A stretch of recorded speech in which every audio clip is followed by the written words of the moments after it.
मुझे बहुत दुख हुआ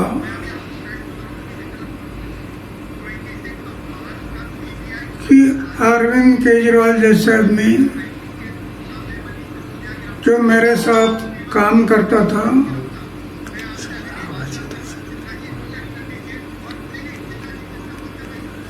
और शराब के बारे में हम लोग आवाज उठाया था, आज वो शराब नीति बना रहा है, जिसका मुझे दुख हुआ। लेकिन करेगा क्या, सत्ता के सामने कुछ नहीं कर सकता। आखिर उसको जो अरेस्ट किया गया,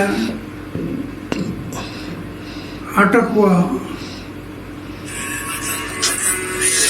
वो उनकी कृति से हुआ। हम ये बातें नहीं करते तो अटक होने का कोई संभव नहीं था।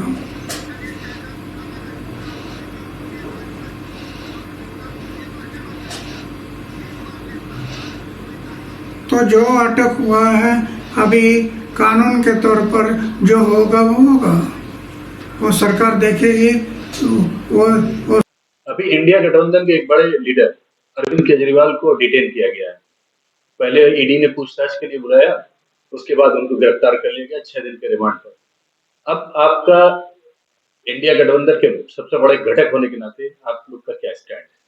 देखिए, बीजेपी पहले चाहती थी कि ये अरविंद केजरीवाल साहब उनके साथ जुड़ जाएं या तो चुपचाप बैठे रहें, लेकिन वो स्टैंड किए कि नहीं, हम इंडिया गठबंधन के साथ रहेंगे और देश हित में रहेंगे, संविधान और लोकतंत्र को बचाने का काम करेंगे।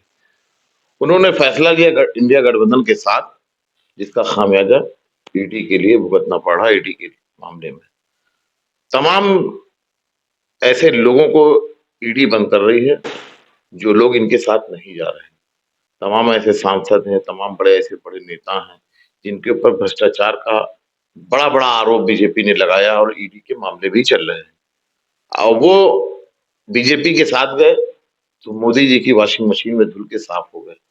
जैसे बहुत से ऐसे मामला हैं, महाराष्ट्र में अजीत पवार जी के साथ है, इन्होंने रैली में कहा था कि चक्की पीसिंग, लेकिन वो चक्की नहीं थी, वॉशिंग मशीन थी।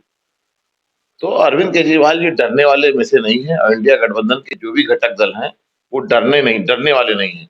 वो लोकतंत्र और संविधान को बचाने के लिए जो बीड़ा उठाए हैं राहुल गांधी जी के नेतृत्व में, वो चलेगा। चाहे ये जेल में बंद कर दें, चाहे ये फांसी चढ़ा दें, कोई आदमी डरने वाला नहीं है। जैसे निडर होकर राहुल गांधी हमारे लीडर सड़कों पे चल रहे हैं और ऐसे ही चलते रहेंगे, हम लोग कोई डरने वाले नहीं। कल मोहन भागवत का एक स्टेटमेंट आया, मोहन भागवत का नहीं है, भगवत मान का, पंजाब के जो मुख्यमंत्री हैं उनका, कि अब अरविंद केजरीवाल जी और बड़े और सशक्त होकर के बाहर निकलेंगे।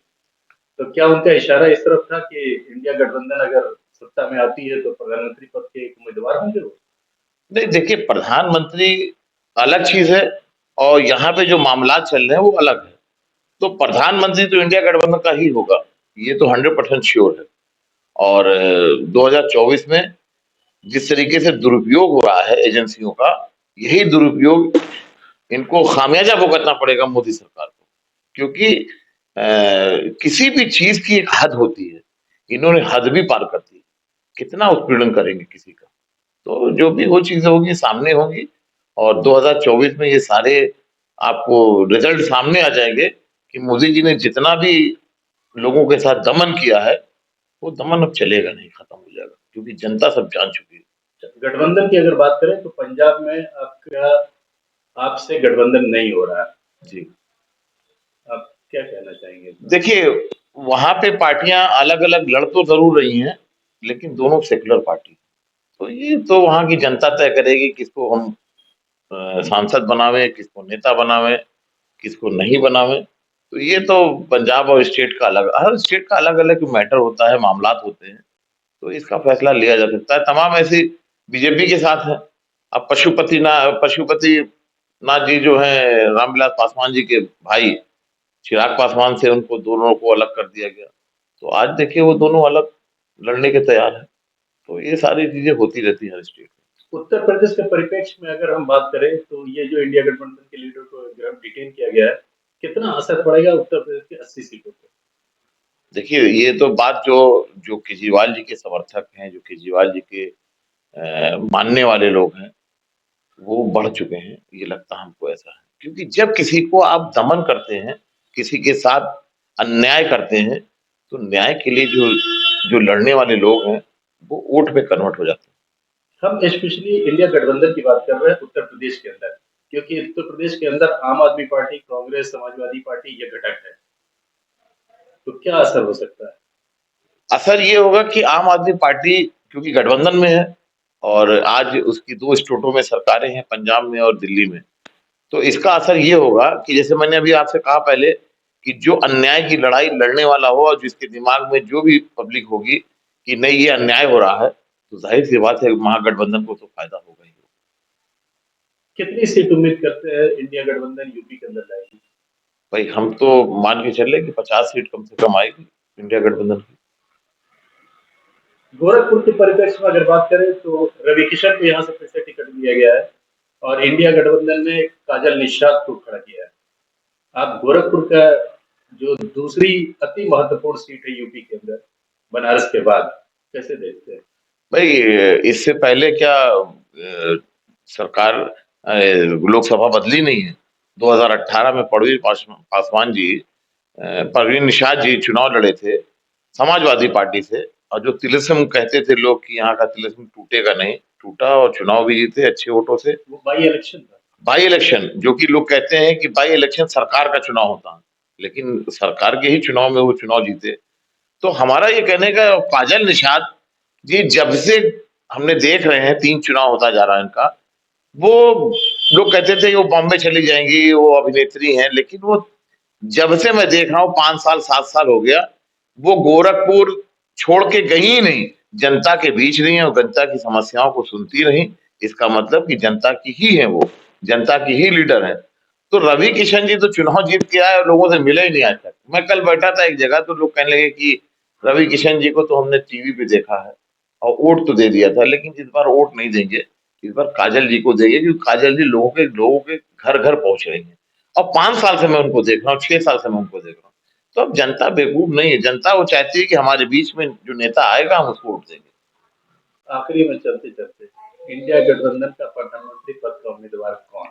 देखिए इंडिया गठबंधन का प्रधानमंत्री, इंडिया गठबंधन हमने एक बात बहुत पहले कही थी कि इंडिया में 3 रंग हैं, हरा, नारंगी और सफेद, उसमें एक चक्र है। तो ये मान के चलिए कि सारी चीजें मिला के एक चक्र बनेगा जिसको बोलते हैं प्रधानमंत्री। तो जब इंडिया गठबंधन हम जीत के आएंगे तो प्रधानमंत्री भी तय कर लेंगे। हमारी लड़ाई प्रधानमंत्री की नहीं है, हमारी लड़ाई है देश के लोकतंत्र और संविधान को बचाने की। बहुत बहुत धन्यवाद। आपके जो राष्ट्रीय अध्यक्ष गिरफ्तार हुए हैं उस संबंध में आपकी गोरखपुर इकाई क्या कर रही है? देखिए कल हम लोगों ने जिला मुख्यालय पे बहुत ज़ोरदार तरीके से विरोध धरना प्रदर्शन और हल्ला बोल कार्यक्रम किया था, जिसमें सैकड़ों पार्टी के पदाधिकारी और कार्यकर्ता मौजूद थे। पुलिस ने हम लोगों को प्रदर्शन के खिलाफ गिरफ्तारी की और मुकदमे लिखे हम लोगों के खिलाफ, लेकिन हम लोग उससे डरने वाले नहीं हैं। हम लोगों ने ये कार्यक्रम अनवरत जारी रखने का फैसला लिया है जब तक हमारे नेताओं की रिहाई नहीं हो जाती। सबसे पहले सत्येंद्र जैन, फिर मनीष सिसोदिया, फिर संजय सिंह, अब अरविंद केजरीवाल, क्या समझा जाए? देखिए मोदी बहुत बड़ा डरपोक आदमी है और अब तक के प्रधानमंत्री जितने भी हुए उसमें सबसे मतलब अगर दर्जा दिया जाए तो इसको सबसे निचला दर्जा दिया जाना चाहिए।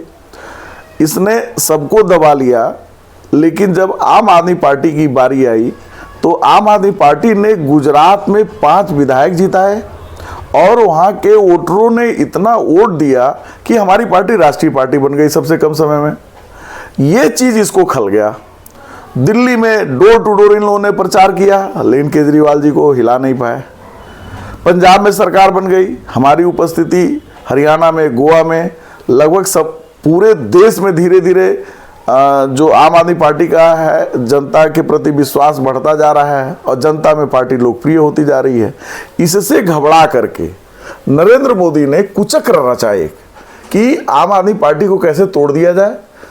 कांग्रेस की सरकारों को ये गिराते रहे, अन्य विपक्ष की सरकारों को गिराते रहे, आम आदमी पार्टी का कार्यकर्ता या एमएलए या एमपी टूटा नहीं। ये इनके लिए सबसे बड़ा सरदर्द था। ये आपने सत्येंद्र जैन की बात करी, सत्येंद्र जैन जैसा मोहल्ला क्लिनिक ये नहीं बना पाए। फिर आपने मनीष सिसोदिया की बात करी, उनके जैसा स्कूल ये नहीं बना पाए। फिर आपने संजय सिंह की बात करी, संजय सिंह शेर हैं और वो अपनी बातों को संसद में बहुत ही दमदार तरीके से बिना डरे रखते हैं। ये उसके लिए बहुत शर्म की बात होती थी कि ये सांसद जो है हमारे आंख में आंख डाल करके हमारी कमियों को बता रहा है, हमारे भ्रष्टाचार को उजागर कर रहा है। फिर बात आई केजरीवाल जी की। जब ये चारों तरफ से हार गए और आम आदमी पार्टी नहीं टूटी, तो केजरीवाल जी के ऊपर भी वही झूठा आरोप लगाया इन्होंने। उसमें क्या हुआ कि ये कुछ न सबूत, न कोई पैसे का लेन देन, न कोई बरामदगी, केवल झूठा माया जाल रच करके इन लोगों ने गिरफ्तारियां की हैं। और आगामी 2024 का जो आम चुनाव है वो सन्निकट है। आचार संहिता लगने के बाद इन्होंने हमारे नेता की गिरफ्तारी की है ताकि हमारे नेता इंडिया गठबंधन के साथ पूरे देश में प्रचार न कर पाएं, जिससे इनकी जो होने वाली हार है वो टल सके। लेकिन मैं आपको बता रहा हूं, जनता एकदम जाग चुकी है और ये सत्ता से उखाड़ फेंके जाएंगे। इंडिया गठबंधन की भारी जीत होगी। ये तो झूठे मुकदमों में जेल भेज रहे हैं, लेकिन जब इनके खिलाफ मुकदमे जब खुलेंगे तो ये सड़ जाएंगे, ये जेल से बाहर नहीं आएंगे। जनता इनको सत्ता से, भाजपा सरकार, मोदी सरकार, दंभी सरकार, तानाशाही सरकार, लोकतंत्र की हत्यारी सरकार को जनता उखाड़ फेंकेगी।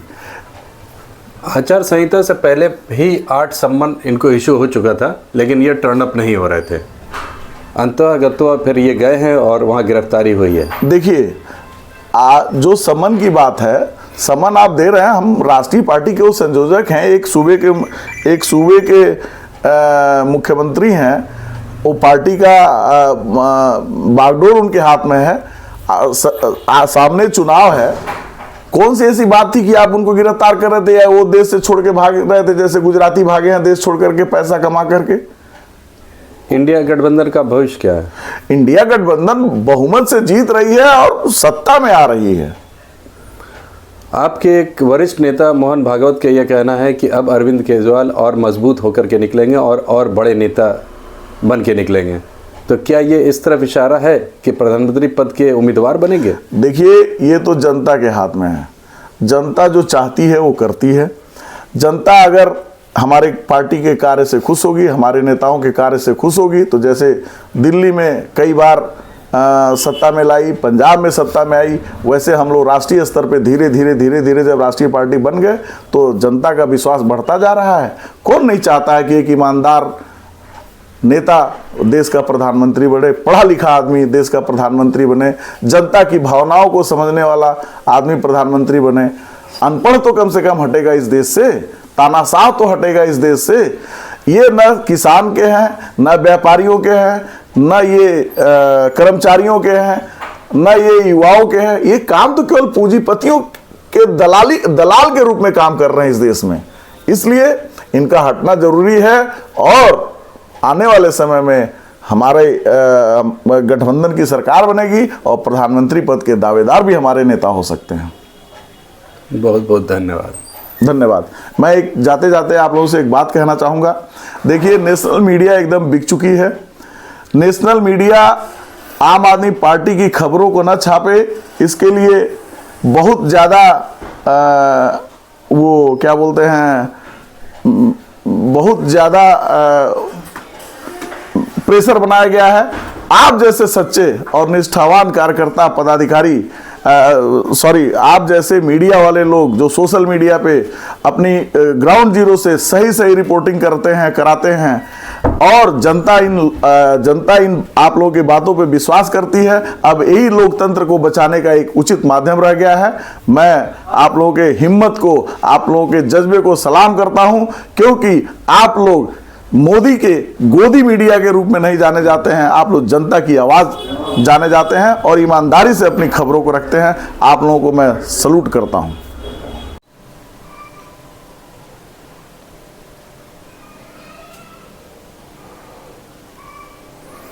विगत दिनों इंडिया गठबंधन के एक संयोजक जो अरविंद केजरीवाल जी हैं, उनको ईडी ने बुलाया था सम्मन दे करके पूछताछ करने के लिए, और फिर उसी रात को उनको गिरफ्तार कर लिया गया और अब वो 6 दिन की न्यायिक हिरासत में चले गए। आपका इंडिया गठबंधन इसको किस तरह से देखता है? इसमें देखना क्या, तस्वीर बिल्कुल साफ है। भाजपा बिल्कुल बौखलाई हुई है। नरेंद्र मोदी जी से लेकर पूरी टीम की बौखलाहट की शिकार है। पहले इन्होंने हेमंत सोरेन जी को अरेस्ट किया, और अब ये जितने घटक दल के जो मजबूत नेता हमारे हैं, क्योंकि इनको लग रहा है कि दिल्ली की सातों सीटें हार जाएंगे, इसलिए इन्होंने दबाव की राजनीति खेलते हुए ईडी के जरिए इनको पहले सम्मन दिलाया, फिर इनको अरेस्ट कराया। पंजाब के मुख्यमंत्री भगवंत मान का एक स्टेटमेंट आया था जिसमें कहा गया है कि अब अरविंद केजरीवाल और बड़े नेता बन करके उभरेंगे। तो क्या ये इस तरफ संकेत है कि अगर इंडिया गठबंधन सत्ता में आती है तो प्रधानमंत्री पद के उम्मीदवार अरविंद केजरीवाल होंगे? फिलहाल ये तो गठबंधन का ये है कि कौन बन के आता है, कौन बढ़ता है, किसको बनाते हैं। फिलहाल निसंदेह अरविंद केजरीवाल जी घटक दल के बड़े नेता बन के उभरे हैं। इससे साबित होता है ईडी ने उनको अरेस्ट किया। माननीय प्रधानमंत्री मोदी जी घबराए हुए हैं हर तरीके से, इसलिए दबाव की राजनीति कर रहे हैं। और ये तो बहुमत के आधार पर पार्टी के समस्त गठबंधन के लोग मिलकर फैसला करेंगे कौन प्रधानमंत्री बनता है, कौन नहीं बनता है। ये तो आने वाला समय बताएगा। भाजपा के लोग दिल्ली में कल प्रदर्शन किए हैं और मांग किए हैं कि अरविंद केजरीवाल इस्तीफा दें सीएम पद से। आपका इंडिया गठबंधन का क्या रुख है? नहीं, ऐसा थोड़ी है कि आप किसी को ज़बरदस्ती जेल भेज दें, झूठे इल्ज़ाम लगाते हैं, फिर उससे आप इस्तीफ़ा मांगें। इस्तीफ़ा तो इन लोगों को देना चाहिए, क्योंकि इनके वॉशिंग मशीन में धूल के कितने लोग आज आकर के बेदाग से साबित हुए हैं। अजित पवार से लेकर के प्रफुल्ल पटेल से लेकर के बहुत सारे नाम हैं। अभी अशोक चौहान जी को इन्होंने बना दिया, अभी उनके खिलाफ ही आंदोलन कर रहे थे, उनको इन्होंने राज्यसभा भेजने का काम किया। उसके अलावा ये आप सबके ऊपर इल्ज़ाम लगा करके इस्तीफा मांगते, अपने इस्तीफा क्यों नहीं देते हैं? सबसे ज़्यादा तो जेपी नड्डा जी को इस्तीफा सबसे पहले दे देना चाहिए। इलेक्ट्रल बॉन्ड इतना बड़ा घपला आया है, चंदा चोरी का आया है कि इन्होंने उन लोगों से इलेक्ट्रल बॉन्ड चंदा लिया जिनका इन्होंने कुछ भला किया। पहले ईडी की नोटिस भेजी, सम्मन भेजा, उसके बाद उनको टॉर्चर किया, फिर उनसे चंदा लेने के बाद इनको बरी कर दिया, बेदाग कर दिया। दवा कंपनियों से इन्होंने सैंपल बार बार फेल किए। उसके बाद जब इनको चंदा मिल गया इलेक्ट्रल बॉन्ड से, वो सैंपल पास हो गया। ये तो पूरे जनता के साथ खिलवाड़ है और चोरी किया इन्होंने, पूरे देश के साथ गद्दारी की है। सबसे पहले तो इस्तीफा तो जेपी नड्डा जी को, प्रधानमंत्री मोदी जी को, गृह मंत्री अमित शाह को इस्तीफा देना चाहिए।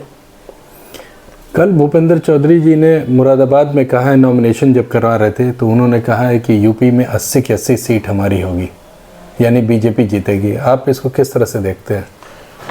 भाई ये जब पिछले बार जब ये 80 की 80 सीट नहीं जीत पाए, जब इनका पूरा दावा था, सारी चीज़ें थी, अब तो बहुत ही मुश्किल है। और दावा तो कुछ भी कर सकते हैं। उन्होंने 400 पार का दावा किया है, वो 543 का 43 दावा कर सकते हैं। जब उनको तो ये लगता है ना कि दबाव की राजनीति हम कर रहे हैं, इनको धमका करके, बैठाल करके, ऐसा कुछ भी होने वाला नहीं। आपकी यूपी की तस्वीर बदलेगी और बहुत ज़्यादातर सीटों पे हमारे इंडिया गठबंधन की जीत होगी, क्योंकि अभी बहुत ही सोच विचार करके और जो है ज़मीन से जुड़े नेता हैं उनको हम लोग टिकट पार्टियां दे रही हैं।